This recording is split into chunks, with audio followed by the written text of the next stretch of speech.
Hello students, myself Rekha Sharma, Associate Professor, Department of Chemistry, RR College Alwar,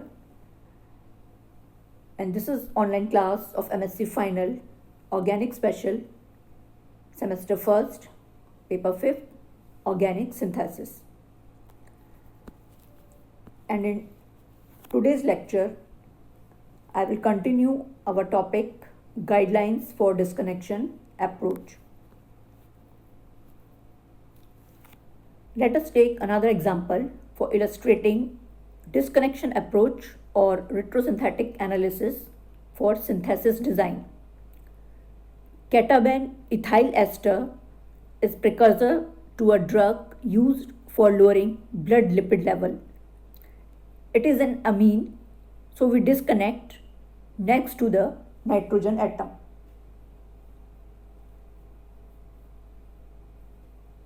रिट्रोसिंथेटिक analysis या disconnection approach को समझाने के लिए हम एक और एग्जांपल डिस्कस करेंगे. कैटाबेन इथाइल एस्टर एक ऐसी ड्रग का प्रिकर्सर है जो ब्लड के लिपिड लेवल को कम करने में काम आती है, और क्योंकि यह एक अमीन है इसलिए हम नाइट्रोजन एटम की एल्काइल साइड वाले बॉन्ड पर यानी कार्बन नाइट्रोजन बॉन्ड पर डिस्कनेक्शन करेंगे, और इस डिस्कनेक्शन से हमें सिंथॉन्स 1 और 2 प्राप्त होंगे, और इनके संगत जो सिंथेटिक इक्विवेलेंट्स हैं वो हैं 3 और 4.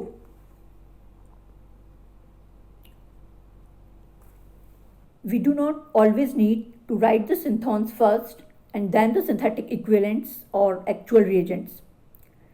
If the reagents are simple, we can write them directly. For example, the above retrosynthetic analysis can be outlined as follows. The alkyl bromide is available, but we shall need to make the aromatic amino ester, and the best disconnection for an ester is the CO bond between the carbonyl group and the esterifying group. So we can now design the following 2-step synthesis for our target molecule, and this is how it was synthesized. Retrosynthetic analysis लिखते समय यह आवश्यक नहीं है कि हम हमेशा पहले सिंथॉन्स और फिर सिंथेटिक इक्विवेलेंट्स को लिखें. यदि रिएजेंट्स सिंपल हैं तो हम उन्हें डायरेक्टली भी लिख सकते हैं. हमारे टारगेट मॉलिक्यूल या ड्रग प्रिकर्सर के रिट्रोसिंथेटिक एनालिसिस को हम इस रिएक्शन के द्वारा शो कर सकते हैं, जहां टारगेट मॉलिक्यूल के कार्बन नाइट्रोजन अमीन बॉन्ड के डिस्कनेक्शन से हमें रिएजेंट्स 3 और 4 प्राप्त हो रहे हैं, और इनमें से रिएजेंट 3 यानी एल्काइल ब्रोमाइड कमर्शियली अवेलेबल होता है, किंतु रिएजेंट 4 यानी एरोमेटिक अमीनो एस्टर इसको हमें सिंथेसाइज करना होगा. एक एस्टर का बेस्ट डिस्कनेक्शन जो कि कार्बोनिल ग्रुप CO और एस्टर ग्रुप के बीच स्थित कार्बन ऑक्सीजन बॉन्ड है. इस कार्बन ऑक्सीजन एस्टर बॉन्ड के डिस्कनेक्शन से हमें रिएजेंट्स 5 और 6 प्राप्त हो रहे हैं. अब हम हमारे टारगेट मॉलिक्यूल का सेकंड स्टेप डिज़ाइन कर सकते हैं, और एक्चुअली इस ड्रग प्रिकर्सर या टारगेट मॉलिक्यूल को लैब में इसी प्रकार बनाया जाता है. इस डिजाइन सिंथेसिस की स्टेप 1 में कंपाउंड 5 या अमीनो एसिड के एस्टरिफिकेशन से पहले अमीनो एस्टर या कंपाउंड 4 प्राप्त होता है, और सेकेंड स्टेप में यह अमीनो एस्टर रिएजेंट 3 यानी एल्काइल ब्रोमाइड से बेस की प्रेजेंस में रिएक्शन कर हमारा टारगेट मॉलिक्यूल या ड्रग प्रिकर्सर कैटाबेन इथाइल एस्टर बनाता है।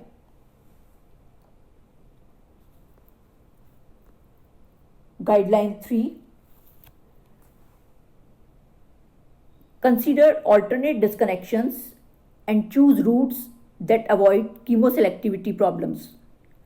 This can often be done by disconnecting more reactive groups first. A reaction in which one functional group within a molecule reacts, leaving other potentially reactive functional groups unaltered, is called a chemoselective reaction. And such a reaction is said to display chemoselectivity. The following compound is an intermediate in the synthesis of the potential anti-obesity drug ICI D7114. With an amine and 2 ether groups, it requires several disconnections to take it back to available starting materials. Now the question is, which disconnection should we do first? One way to solve this problem is to write down all possibilities and see which looks the best. And in this case, there are 4 reasonable disconnections, one at each of the ether groups A and B, and one on each side of the amine C and D. Guideline 3 के अनुसार किसी target molecule के सभी संभावित डिस्कनेक्शंस को ध्यान में रखना चाहिए और फिर उनमें से उस रूट को चुनना चाहिए जिसमें कीमोसेलेक्टिविटी प्रॉब्लम्स ना हो। और इसके लिए अक्सर अधिक रिएक्टिव या अभिक्रियाशील ग्रुप्स को सबसे पहले डिस्कनेक्ट किया जाता है। एक कीमोसेलेक्टिव रिएक्शन वह होती है जिसमें बहुत सारे रिएक्टिव फंक्शनल ग्रुप प्रेजेंट्स हों और इस कारण वो कंपाउंड बहुत सारी पॉसिबल रिएक्शंस दर्शा सकता हो, किंतु फिर भी इनमें से केवल एक विशेष फंक्शनल ग्रुप ही अपनी रिएक्टिविटी दिखाए या कंपाउंड अनेक पॉसिबल रूट्स होते हुए भी केवल एक रिएक्शन ही शो करे। तो ऐसी रिएक्शन को हम कीमोसेलेक्टिव रिएक्शन कहते हैं और इस गुण को कीमोसेलेक्टिविटी।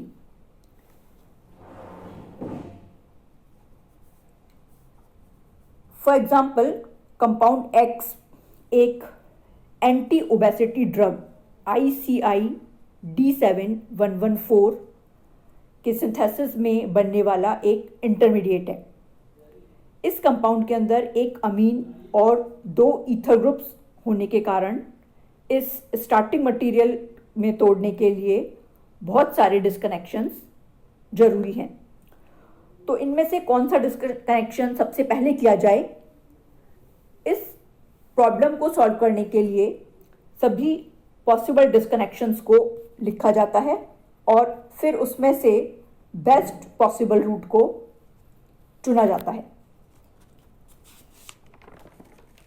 इस केस में इस कंपाउंड के 4 रीजनेबल डिस्कनेक्शंस संभव हैं। प्रत्येक ईथर ग्रुप पर एक एक डिस्कनेक्शन A एंड B और इसी प्रकार अमीन ग्रुप की दोनों साइड्स पर एक एक डिस्कनेक्शन C और D पॉसिबल है।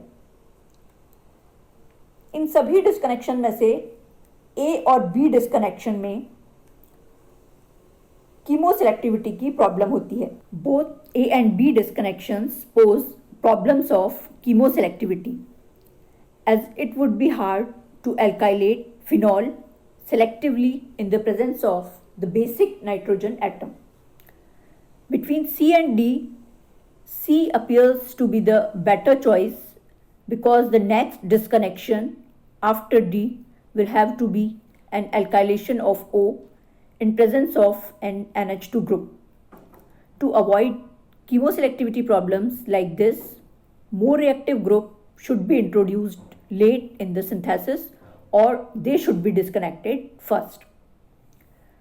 This guideline helps us in the next retrosynthetic step for the ICI D7-114 intermediate. Disconnection C gave us a compound with two ethers that might be disconnected further by disconnection E or F. Disconnection E requires alkylation of a compound that is itself alkylating agent, and disconnection F is much more satisfactory and leads to a compound that is easily disconnected to 4-hydroxyphenol or paracresol and 1,2-dibromoethane. Using guideline 3, we can say that it is best to disconnect the bromomethyl group F before the benzyl group because the bromomethyl group is more reactive and more likely to cause problems of chemoselectivity.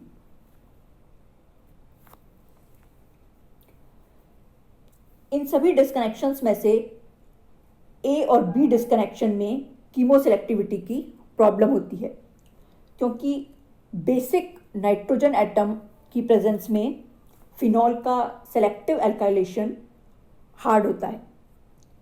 इसी प्रकार C और D में से root C एक better choice है क्योंकि root D के बाद जो नेक्स्ट डिस्कनेक्शन NH2 ग्रुप की प्रेजेंस में ईथर के ऑक्सीजन एटम का एल्काइलेशन होगा और इस प्रकार की कीमोसेलेक्टिव प्रॉब्लम्स को अवॉइड करने के लिए किसी सिंथेसिस के अंदर अधिक रिएक्टिव ग्रुप को बाद में इंट्रोड्यूस करना चाहिए या रिट्रोसिंथेटिक एनालिसिस में सबसे पहले ऐसे ग्रुप्स को डिस्कनेक्ट किया जाना चाहिए। इस गाइडलाइन के द्वारा हम हमारे टारगेट मॉलिक्यूल या ड्रग इंटरमीडिएट की नेक्स्ट रिट्रोसिंथेटिक स्टेप को डिज़ाइन कर सकते हैं। डिस्कनेक्शन सी से हमें एक अन्य कंपाउंड वाई प्राप्त होता है जिसमें दो ईथर ग्रुप्स प्रेजेंट हैं। इस कंपाउंड वाई को फर्दर डिस्कनेक्शन के लिए ई और एफ दो रूट्स पॉसिबल हैं और इनमें से रूट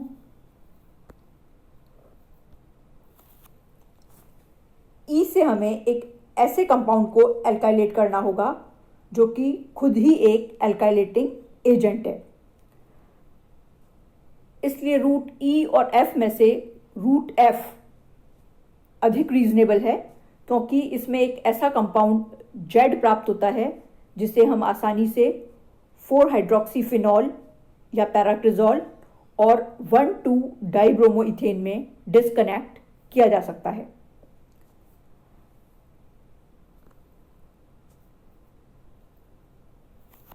अतः गाइडलाइन 3 के आधार पर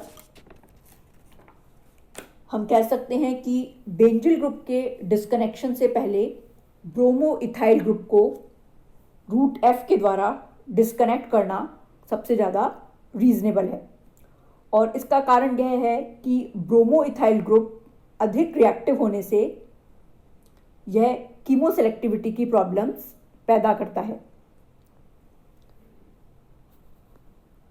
now design synthesis of ICI D7-114 intermediate can be shown by following reaction. तो इस रिएक्शन में हमारी एंटी ओबेसिटी ड्रग